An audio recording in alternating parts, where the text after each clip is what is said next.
वेदांत को एक ऐसा प्रोजेक्ट मिला था जो उसका पूरा करियर बना सकता था। इस वजह से वो कई हफ्तों से ऑफिस में देर रात तक काम करता आ रहा था। अगर वेदांत ऑफिस से टाइम से निकलता तो वो घर वापस जाने के लिए मेट्रो पकड़ लेता, वरना उसे कैब लेनी पड़ती थी। उस दिन वेदांत की बदकिस्मती थी कि उस सर्द नवंबर रात को वो टाइम से निकला और नोएडा की तरफ जाती हुई आखिरी मेट्रो में चढ़ गया। जब वो स्टेशन पहुंचा तो ट्रेन के दरवाजे बंद हो रहे थे। मेट्रो की अनाउंसमेंट स्टेशन के स्पीकर्स पर बजी और वो ट्रेन की तरफ तेजी से दौड़ा। इतनी ज्यादा ठंड थी कि उसकी सांस भाप के रूप में उसके मुंह से निकल रही थी। हांफते हुए वो सबसे पास वाले डब्बे में आ गया। मेट्रो के दरवाजे उसके ठीक पीछे बंद हुए और वो हड़बड़ाकर सामने वाली सीट पर जाकर बैठ गया। वेदांत की सांस अब भी फूल रही थी कि मेट्रो एक हल्के झटके से चल पड़ी। मेट्रो ने धीरे धीरे रफ्तार पकड़ी और वेदांत ने नोटिस किया कि वहां सिर्फ वही था।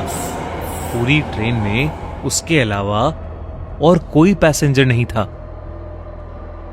वेदांत ये देखकर थोड़ा घबरा गया। पता नहीं क्यों, पर वेदांत की दिल की धड़कनें उस खाली ट्रेन को देखकर तेज होने लगी थीं। मेट्रो की एक और अनाउंसमेंट आई। अगला स्टेशन आ चुका था। ट्रेन के दरवाजे खुले और एक ठंडी हवा का झोंका डब्बे में घुस आया।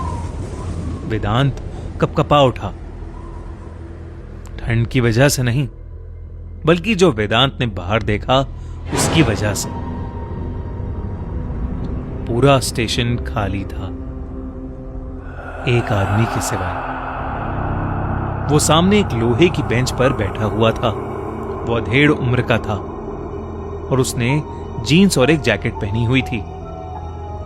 उसकी पीठ इतनी सीधी थी कि ऐसा लग रहा था कि उसकी रीढ़ की हड्डी की जगह कोई लोहे का सरिया हो। आंखें फाड़कर वो आदमी अपने सामने कहीं दूर देख रहा था, जैसे किसी ने उसको चौंका दिया हो। उसकी बड़ी बड़ी आंखें ही बहुत थीं वेदांत को डराने के लिए, पर जो देखकर वेदांत की रूह कांप उठी वो थी उसकी मुस्कुराहट। एक कान से दूसरे कान तक की